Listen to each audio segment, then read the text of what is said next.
Well then, viewers, unbelievably, I'm back again. 2 in 1 week, and we've been gone for some time.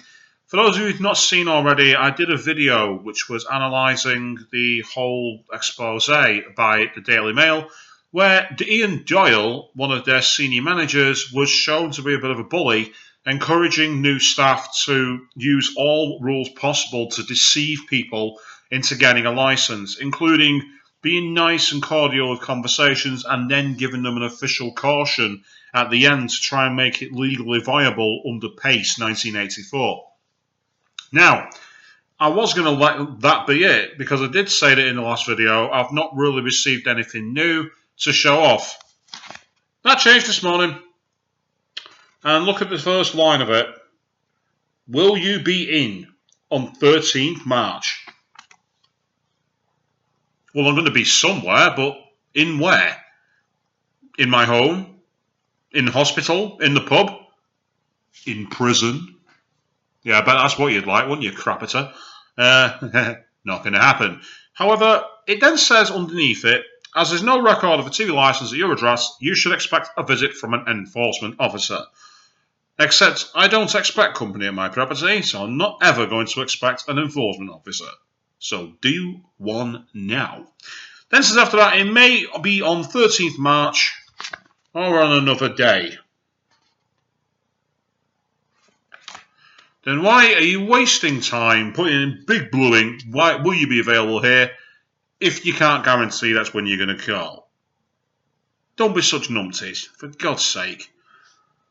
Then says, if you're caught watching or recording live TV on any channel or device, you can face a fine of up to £1,000. No, you can't. No one's been fined that, but don't let them misguide you. They believe that they can get it. No, they can't. Plus any legal costs, because apparently it's expensive to take your TV licence case to court. And or compensation, because of course the impoverished BBC are so hurt and have made such a financial loss because you've not bought a licence that you don't need. And the same applies if you are caught downloading or watching programmes on BBC iPlayer. Just as well that I don't use the iPlayer, but even if I did, good luck proving it. Apparently after that, it then says we visit over 10,101 addresses a day. Oddly specific figure. Apparently their enforcement officers visit an address every 5 seconds. Day, evening, even the weekend. Ooh. It then says afterwards, get this, and if no one answers, we can come back. Well, unless you're Jigsaw and you've got some kind of secret panel that leads into a pit of spikes, or you've got one of those big spiders that comes out of the wall, eats them, and Treguard goes, ooh, nasty. Anyone can come back to an address, so that's not very intimidating either. It then says, stop a visit before it's too late because the end is nigh and the apocalypse is coming, the 4 horsemen are in the saddle. Well, then they go with Trump in the office in America. Maybe not far from the truth, actually. It says, buy a TV licence. Yes, stop our letters by paying us. No, that's extortion. Go fuck yourself. Or move an existing licence to your current address. No, go fuck yourself. Or tell us you don't need one at your TV licensing. No, fill in the rest yourselves. For help with the above, please call a telephone number. No. All you'll do is blow smoke up my ass, and I'm not willing to talk to you. But now there is an interesting Brucey bonus here. It's signed as usual by Jane Jeffers. But here's the thing. Check out this. Enforcement visit approved. Boom. And look at the name. J. Hales. Now the ink, unfortunately, by looking at it up close, you can see there, it still forms the contour. And if you look at the Jane Jeffers one in comparison, both use the same ink. So it's definitely not a real signature. But is J. Hales the real name?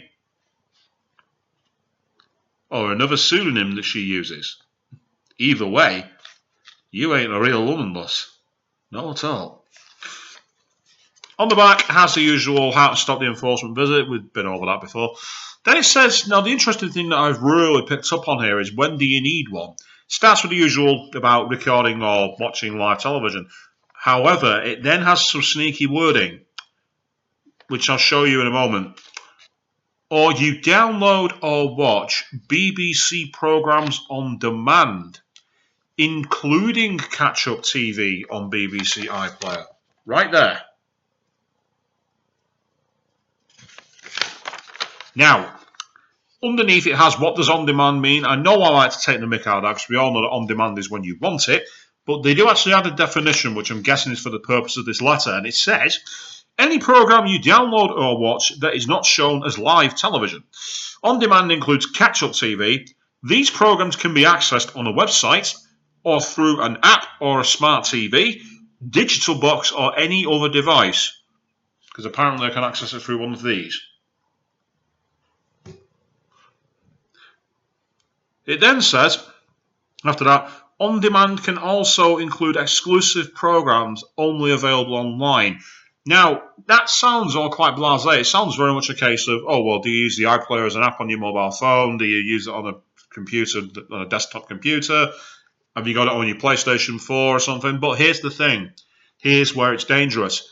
It's the way it says you can download or watch BBC programs on demand.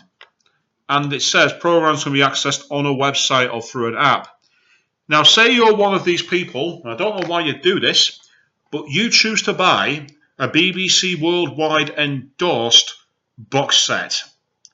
And included with that is a code for you to download as a one-time only deal a video so you can put it on something like that. Are they trying to say that that requires a TV license?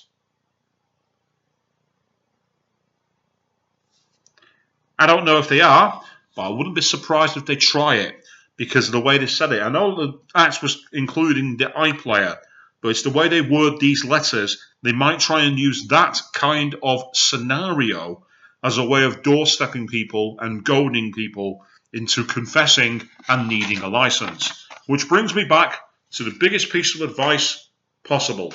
You hear this? You leave it alone. No name, no conversation, no confession, no letters, and ultimately, no conviction. Simple.